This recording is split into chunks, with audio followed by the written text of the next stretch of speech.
Le vin, c'est quelque chose qui doit profondément vous toucher au plexus, vous émouvoir, et surtout pas dans les neurones. Le très salé, c'est le cépage endémique de notre appellation. Les gens font du vin pour gagner des ronds, moi je fais du vin parce que ça me plaît, parce que j'ai envie de faire du bon vin. La terre d'ici, ça s'appelle du poudingue. La biodynamie, ça n'est pas une recette, c'est une conviction profonde qui doit vous conduire. Au cœur des vignes, le podcast de Mediavino. Depuis une vingtaine d'années, l'essentiel de la production des coteaux d'Ancenis repose sur le malvoisie, un pinot gris vinifié en sec tendre principalement consommé localement. Rencontre avec Pierre Guindon, figure emblématique de l'appellation, et Benoît Landron, à qui il a cédé son chai et une partie de ses vignes. L'enjeu, déterminer si certaines cuvées de malvoisie ont le potentiel pour briller au-delà des frontières régionales. Pierre Guindon et Benoît Landron, des malvoisies en quête de grandeur.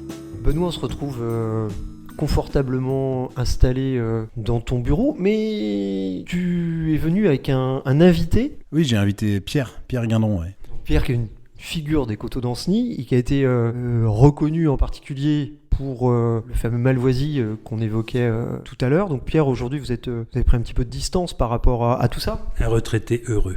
Mais un retraité qui n'est pas venu les mains vides, puisque je vois derrière une bouteille qui ne semble pas toute jeune.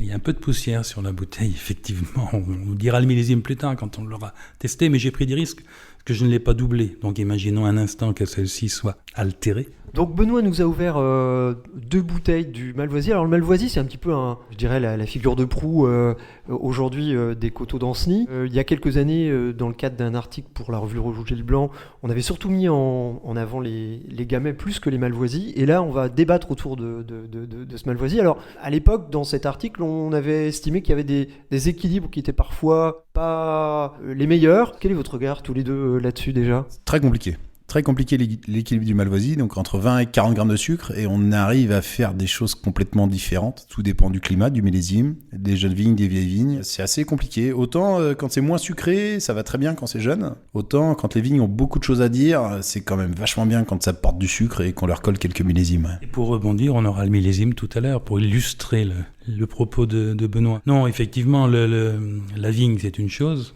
L'âge des vignes, c'est important. N'oublions pas globalement, aujourd'hui, le vignoble Coteaux d'Ancenis, Pinot Gris, Malvoisie, donc, est un vignoble jeune. Parce que je n'ai plus les chiffres exacts, je les ai amenés, si on veut vraiment des trucs pointus, mais on le dira tout à l'heure. Mais je suis persuadé qu'il y a à minima plus de 50 hectares qui sont à moins de 20 ans. Oui, très jeune. Donc très jeune. Ça illustre le propos de Benoît sur les vignes anciennes.